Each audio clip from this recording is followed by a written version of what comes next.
ওয়াশিংটনের হোয়াইট হাউসের ওভাল অফিসে এক হাই প্রোফাইল বৈঠকের পর ইসরায়েল ও লেবাননের মধ্যে চলমান যুদ্ধবিরতি আরও ৩ সপ্তাহ বাড়ানোর ঘোষণা দিয়েছেন মার্কিন প্রেসিডেন্ট ডোনাল্ড ট্রাম্প। দীর্ঘদিনের সংঘাত ভুলে দেশ দুটির কর্মকর্তারা সরাসরি আলোচনায় বসায় বিষয়টিকে একটি ঐতিহাসিক মুহূর্ত হিসেবে দেখছেন বিশ্লেষকরা। প্রেসিডেন্ট ট্রাম্প জানিয়েছেন দুই দেশের প্রতিনিধিরা একে অপরের প্রতি ইতিবাচক মনোভাব দেখিয়েছেন। তিনি বলেন, ইসরায়েল ও লেবাননের মানুষ আসলে একে অপরকে পছন্দ করে।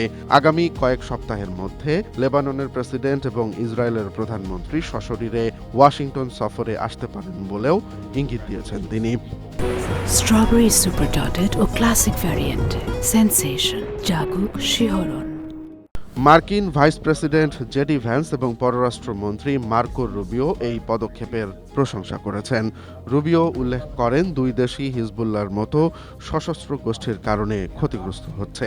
এই বাড়তি ৩ সপ্তাহ সময় মূলত একটি স্থায়ী শান্তি চুক্তিতে পৌঁছানোর পথ তৈরি করবে।